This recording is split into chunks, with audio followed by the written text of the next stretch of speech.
After the end of World War II, the world was split into two, East and West. This marked the beginning of the era called the Cold War.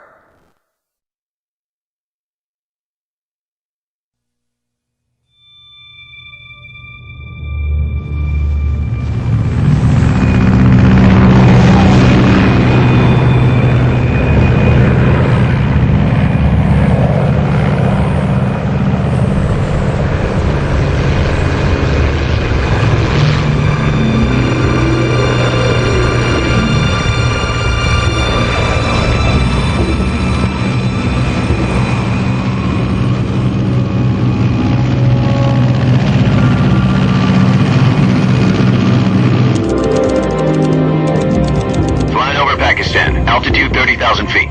Approaching Soviet airspace.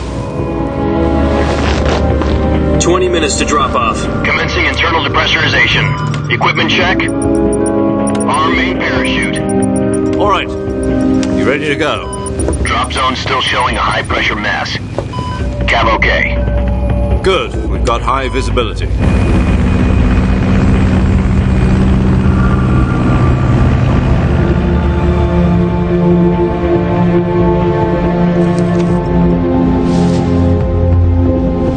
Put out that cigar.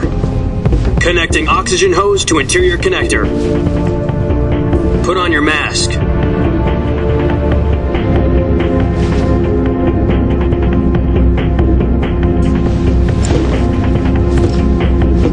Does this panty waste know what he's doing? Approaching release point. 10 minutes to drop off. Hey, are you deaf? He said put out the cigar and put on your mask.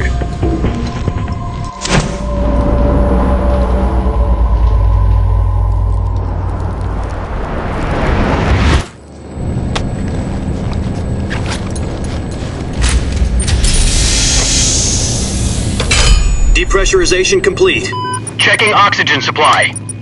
6 minutes to drop off. Opening rear hatch.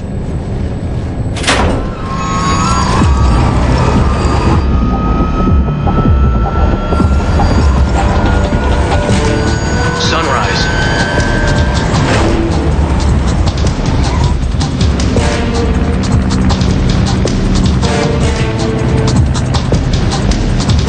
External temperature minus 46 degrees Celsius.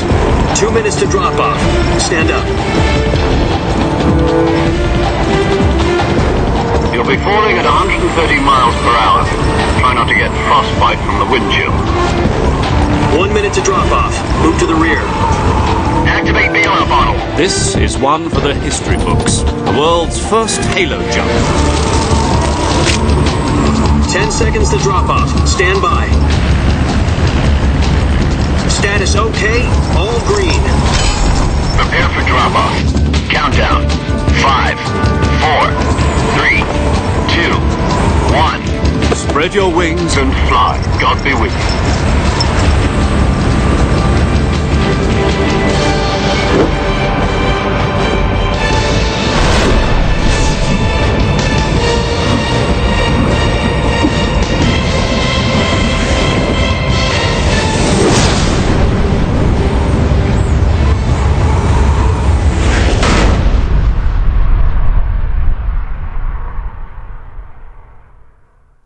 Jack, I've got some important news. The head of the CIA has finally given us the green light for the virtuous mission. Virtual mission? No, the virtuous mission. The future of our Fox unit depends on it. If it succeeds, we'll be officially organized into a unit. Virtuous mission? Sounds like some kind of initiation ritual. You know, don't get cocky. This isn't a training op. Right. So what exactly is this wonderful mission? Well, about 2 years ago, a certain Soviet scientist requested asylum in the West through one of our moles. His name is Nikolai Stepanovich Sokolov. He's head of the OKB 754 Design Bureau, one of the Soviets' top-secret weapon research facilities, and the East's foremost expert on weapons development. Sokolov? Isn't he that famous rocket scientist? The very same. On April the 12th, 1961, the Soviets achieved the first manned spaceflight in history. The Earth was blue, but there was no God. Well spoken. The rocket that carried Yuri Gagarin to orbit was the A-1, known as the Vostok rocket. Sokolov is said to be the man most responsible for the multi-engine cluster used in that rocket. After Gagarin's flight, Sokolov left rocket development to become the head of the newly established Design Bureau. From a lowly technician to head of a design bureau, that's quite a success story, so why do you want to defect? It seems he'd become afraid of his own creations. Afraid? Call it a crisis of conscience. And for that, he left his country and his family behind and went over the fence? Not exactly. One of his conditions was that his family was also to be taken safely to the west. We used a mole to get the family out first and succeeded in sneaking Sokolov over the Berlin Wall shortly afterwards. I was the one who conducted the operation. The security on the eastern side was still full of holes back then. Then what? We got Sokolov over in one piece, but the whole ordeal had left him exhausted, and we checked him into a hospital in West Berlin. It took him 2 weeks and more than 600 miles to get from the research facility in the Soviet Union to Berlin. He was in no condition to say anything coherent. And it was only a week later that we had something much bigger on our hands. The Cuban Missile Crisis.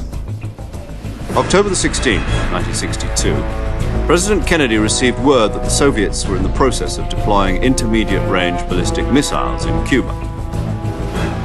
The President demanded that the Soviets dismantle and remove the missiles. At the same time, he announced a naval blockade to prevent further missile shipments from reaching Cuba.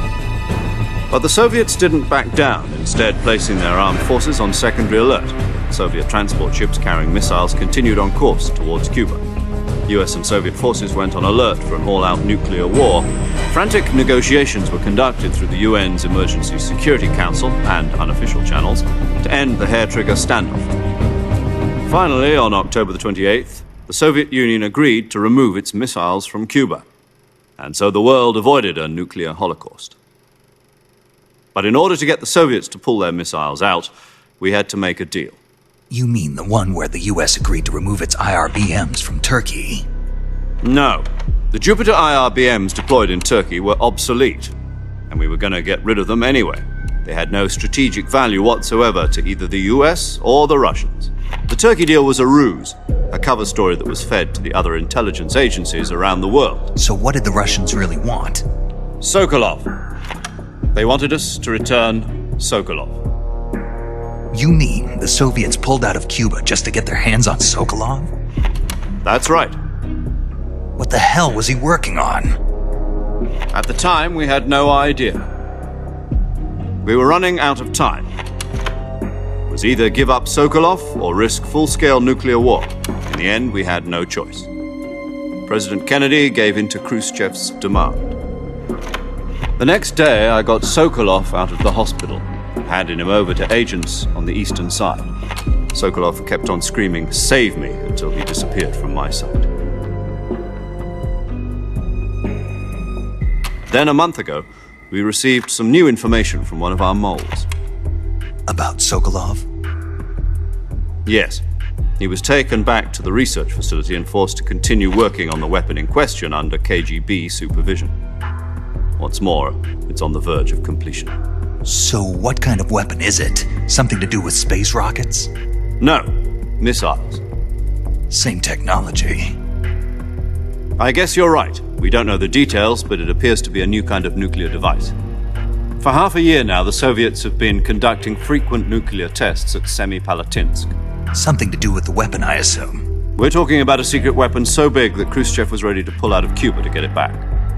Is Sokolov still in the facility?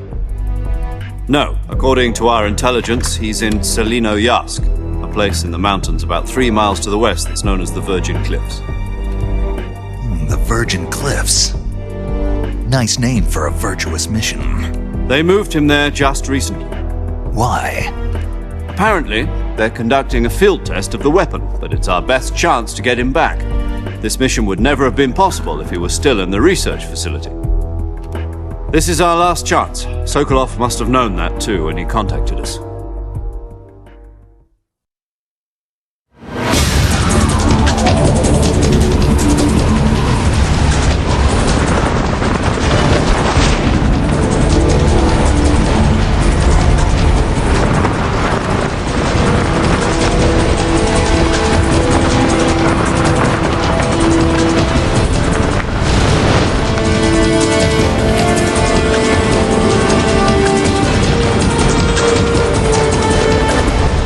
Listen up, Jack. Your mission is to infiltrate Selino Yask in the Soviet mountains, ensure the safety of Sokolov, and bring him back to the West.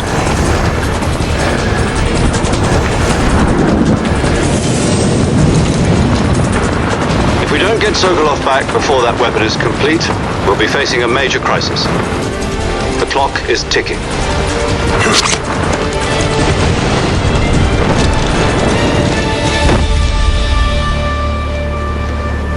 Once we've confirmed the rescue of Sokolov, stand by at the recovery point.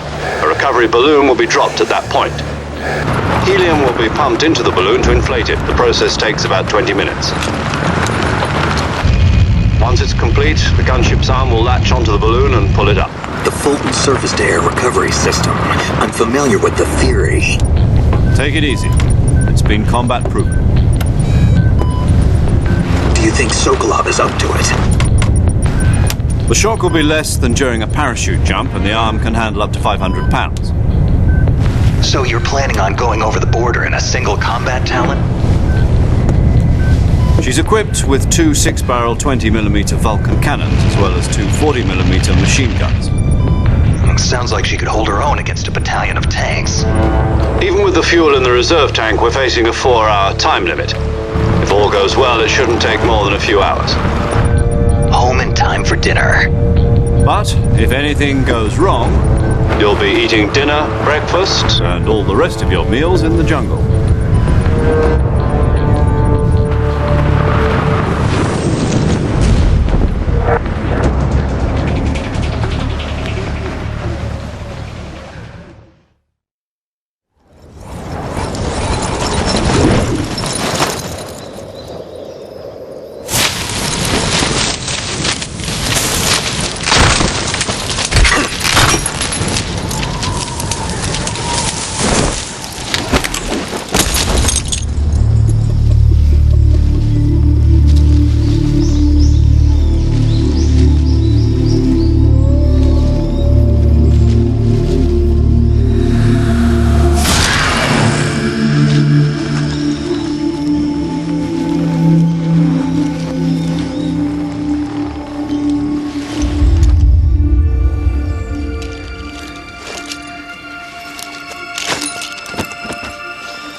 Do you copy?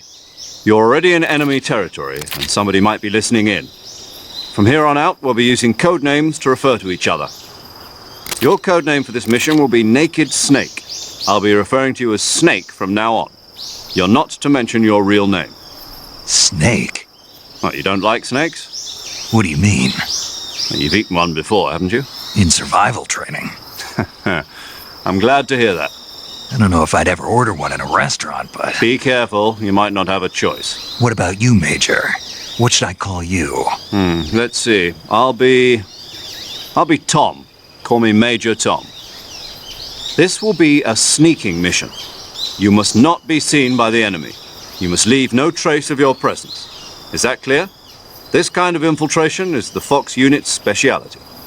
In other words, weapons and equipment are procured on site. That goes for food as well. You're completely naked, just as your name implies. Great. Now I see why you asked me if I like snakes. I suppose calling me Snake was your idea of a joke, too. No. There's a good reason for that. I'll tell you later when the time is right. Gotcha. Getting back to the subject, how exactly am I supposed to feed myself? You've been issued a knife and a tranquilizer gun. Use them to hunt for food. You'll also find some medical supplies in your backpack. Yeah, about the backpack. I lost it in a tree on the way down. I see. Well, you'd better go back and get it then. You know where it is? No problem. I can see it from here. It's stuck on a branch. To climb a tree, Stand in front of a tree that's covered in ivy and press the action button. I'll be monitoring your progress over the radio. We can't risk violating Soviet airspace, but I'll be in the gunship. My frequency is 140.85. I'll give you a call if I need to talk to you. If you need to talk to me, use the send function. Okay, Snake, go get your backpack.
I see you've retrieved your backpack, Snake. To equip a weapon, it's necessary to take it out of your backpack. In the survival viewer, choose Weapon from the backpack. Your available weapons will be displayed in a window in the upper left. From that list, choose the weapon you want to equip and press the Enter button. For other equipped items, just do the same thing from Item. Got it. Use the survival viewer backpack. Yep, that's right.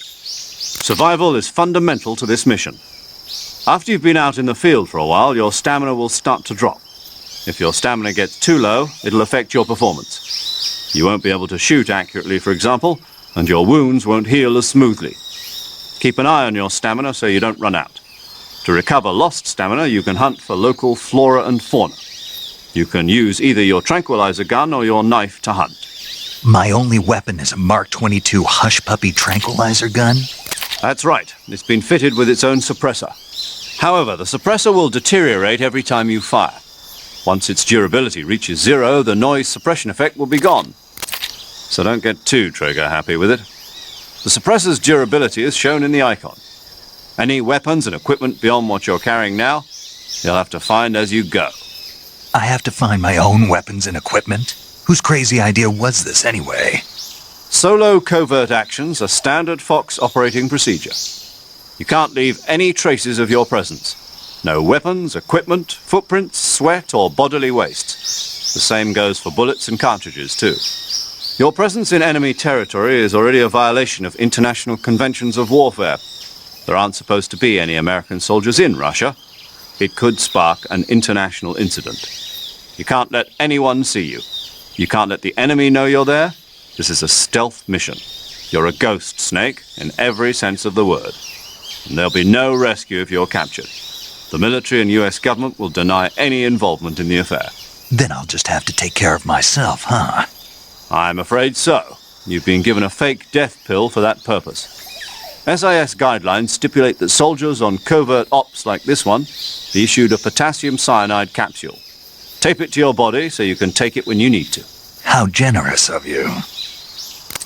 Use it if you're taken prisoner by the enemy. It'll send you into a state of false death for a short time. Fooling them into thinking that I'm really dead.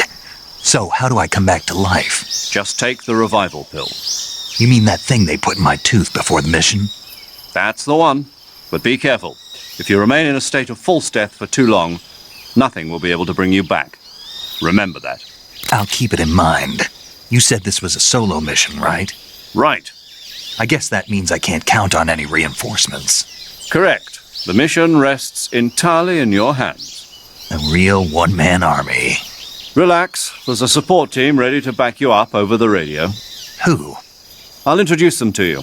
This time, survival is of utmost importance.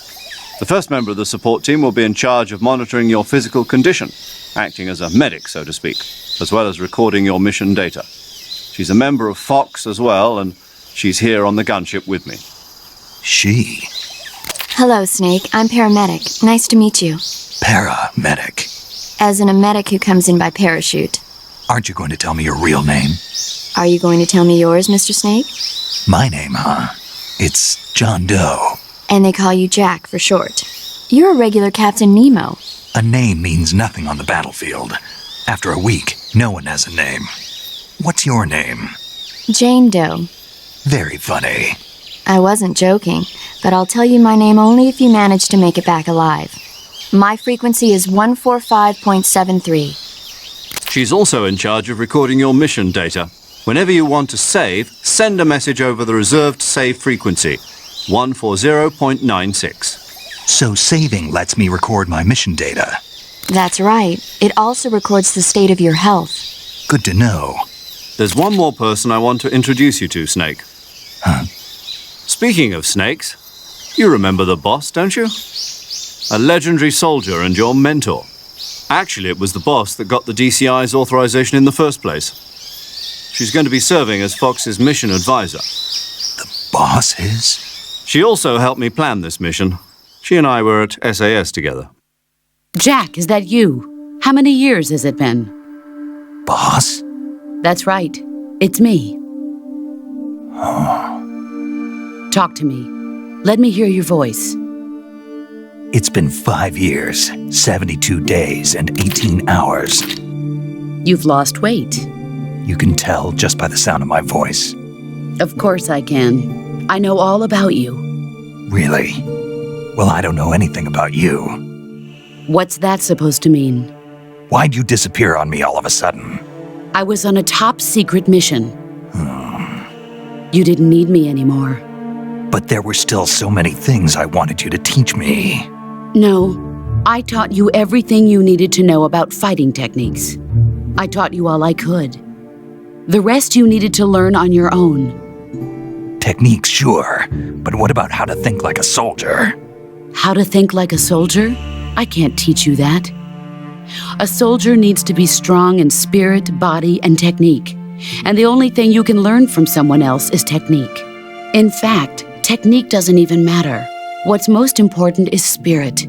Spirit and body are like two sides of a single coin. They're the same thing. I can't teach you how to think. You'll just have to figure it out for yourself. Listen to me, Jack. Just because soldiers are on the same side right now doesn't mean they always will be. Having personal feelings about your comrades is one of the worst sins you can commit. Politics determine who you face on the battlefield. And politics are a living thing. They change along with the times. Yesterday's good might be tomorrow's evil. Is that why you abandoned me? No, it had nothing to do with you. I already told you, Jack. I was on a top-secret mission. A soldier has to follow whatever orders he's given. It's not his place to question why. But you're looking for a reason to fight. You're a natural-born fighter, but you're not quite a soldier. A soldier is a political tool, nothing more. That's doubly true if he's a career soldier. Right and wrong have no place in his mission. He has no enemies and no friends. Only the mission. You follow the orders you're given. That's what being a soldier is. I do whatever I have to get the job done. I don't think about politics. That's not the same thing. Sooner or later, your conscience is going to bother you. In the end, you have to choose whether you're going to live as a soldier or just another man with a gun. There's a saying in the Orient, loyalty to the end. Do you know what it means? Being patriotic. It means devoting yourself to your country. I follow the president and the top brass. I'm ready to die for them if necessary. The president and the top brass won't be there forever. Once their terms are up, others will take their place. I follow the will of the leader, no matter who's in charge. People aren't the ones who dictate the missions. Then who does? The times. People's values change over time, and so do the leaders of a country. So there's no such thing as an enemy in absolute terms. The enemies we fight are only enemies in relative terms, constantly changing with the times. As long as we have loyalty to the end, there's no point in believing in anything, even in those we love. And that's the way a soldier's supposed to think? The only thing we can believe in with absolute certainty is the mission, Jack. All right, but do me a favor. What is it? Call me Snake. Snake. Oh, right. Your code name is Snake. It suits you well. That's right. The legendary unit that the boss put together during World War II was a snake. The Cobra unit, a group of heroes that brought the war to an end and saved the world. As long as you've got a legendary hero backing you up, you'll be fine. Isn't that right, Snake? Yeah, I can't think of anyone else I'd rather have with me. Oh, and one more thing, boss. Yes? It's good to hear your voice again. Same here. After all, who knows if either of us will make it out alive? Snake, you are always best at urban warfare and infiltrating buildings. But this is the jungle. Survival is going to be key. Those CQC techniques I taught you are sure to come in handy. CQC? Close quarters combat, huh? I've been in the Green Berets for the past few years. I'm probably pretty rusty. Not to worry. I'll be here to help you remember. After all, this is your first actual survival mission. I'll be supporting you over the radio. Where are you, boss? Next to the Major? The boss is communicating with us by radio from aboard a Permit-class submarine in the Arctic Ocean. My frequency is 141.80. Call me if you need my advice on battle techniques. Gotcha. Your mission is to retrieve Dr. Sokolov. Dr. Sokolov is being held in an abandoned factory located to the north of your current position. Avoid heavy combat and don't let anyone see you. Don't forget that this is a stealth mission. Snake, try to remember some of the basics of CQC.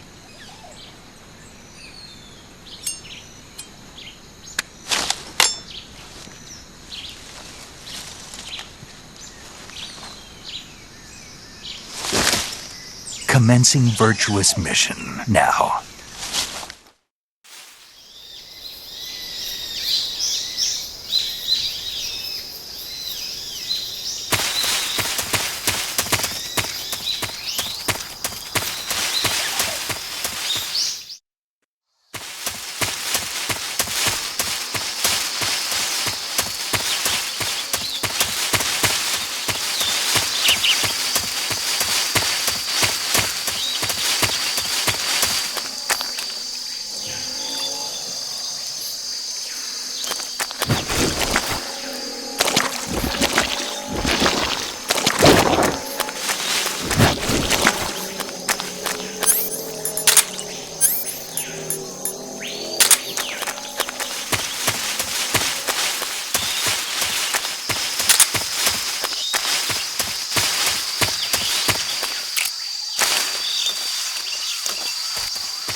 Major, I've spotted 2 enemy soldiers.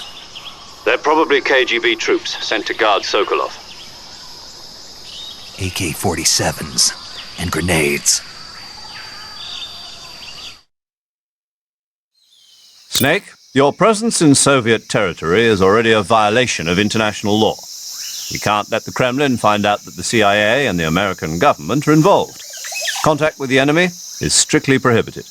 Don't engage them in battle either. This is a stealth mission. Got that? The Major is right. The point of this mission is to sneak through the jungle without being seen. The success of the mission depends on how well you use your camouflage. Change your camouflage by selecting Camouflage from the Survival Viewer. The Uniform option lets you pick your uniform, while the Face option lets you change your face paint. Choosing camouflage that blends in with your surroundings will help you conceal yourself more effectively. Also, don't forget that anything that moves will stand out in the jungle. If you just stand up and run around like an idiot, you're bound to be spotted. But if you crawl instead, you should be able to sneak by without being noticed. You can see how effective your camouflage is by looking at the Camo Index. The Camo Index shows how well your current camouflage blends in with the surrounding area. The higher the value, the harder you are to spot, and vice versa. The key is to make yourself one with nature. Keep that in mind as you go along, okay?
Huh? Who was that?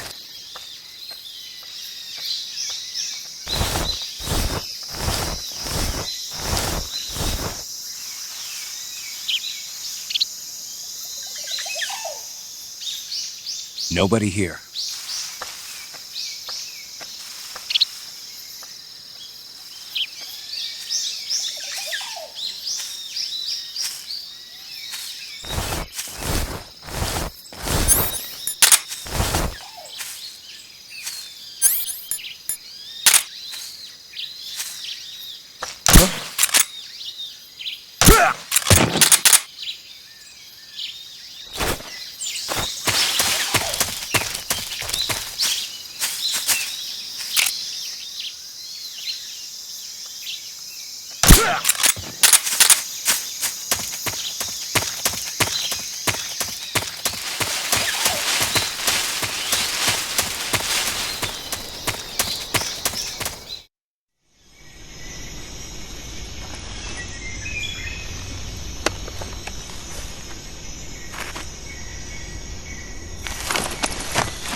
Major, I've reached the abandoned factory where Sokolov is supposedly being held. This place is a dump.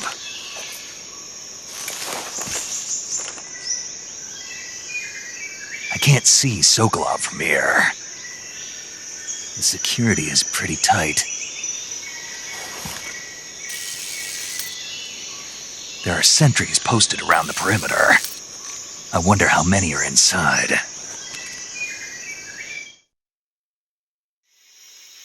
Your objective, Sokolov, is inside the factory. They should be holding him in a room in the northeast section. Northeast section. Got it. Be careful. Your mission is to bring Sokolov back alive. He must not be exposed to any kind of danger. Do not approach Sokolov while in the alert phase. Right. Oh, and one more thing, Snake. You mean there's more? No, it's just that when you get to Sokolov, I want you to tell him something from me. And that is? Sorry for being so late. Is that all? Yes. Understood. Beginning my approach to the target.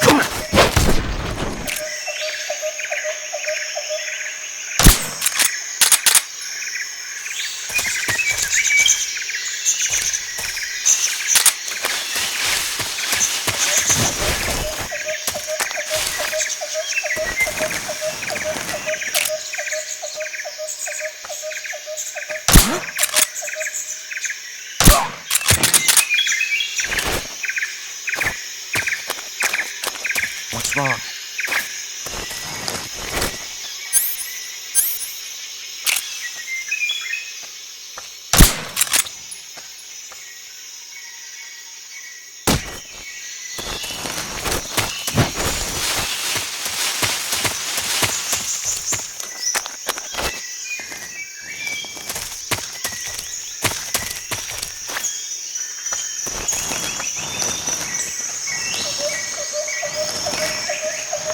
Something there.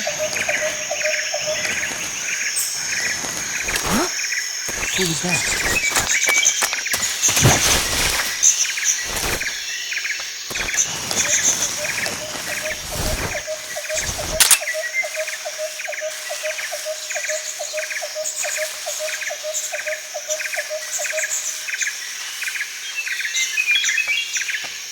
Who's that?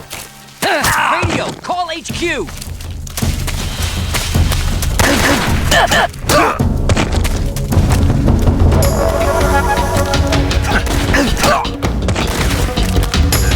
Just my luck. The radio man must have gotten it.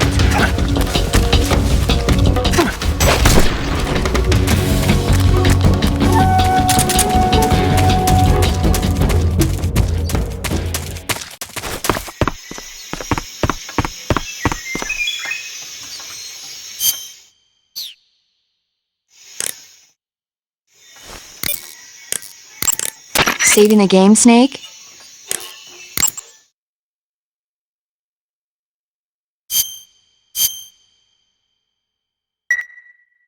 Hey, Snake, you ever heard of Godzilla, King of Monsters? No, what is it? It's a movie. You haven't seen it? Nope. It's about this monster called Godzilla, who grows to an enormous size in a nuclear test and goes on a rampage in Tokyo. Nuclear test, huh? Then the Marshall Islands must be crawling with giant monsters right about now. It's just make-believe. Maybe that's why my pants have been so tight lately. Snake, it's a movie, not a report out of Los Alamos. I know. So then what happened? Godzilla is immune to all weapons, and humanity has no way to stop the monster. Dr. Shirazawa develops a new type of weapon, but meanwhile, Godzilla is getting closer and closer to Tokyo, obliterating everything in its path. It was originally a Japanese movie, but they made an American version, too. I recommend seeing the original Japanese one if you ever get the chance. It's mostly mindless fun, but it's also got a serious anti-nuke message as well. Where can I see the original? You'll just have to go to Japan. Really? That's too bad. Well, if you wait 40 years, you might be able to see it in America, too. Why's that? 2004 will be Godzilla's 50th birthday. You think they're still going to be making Godzilla movies then? Of course! Everybody loves Godzilla. You sure know a lot about movies. I don't suppose you're the movie-watching type, are you? Not really. Okay, then I'll tell you everything I know. When the going gets tough, movies can save your life. It's always good to be able to look at things from a different perspective when you get in a jam. That's the magic of movies. No kidding. Well, I guess it might at least make a nice distraction. That's the spirit, Snake. Have a little fun.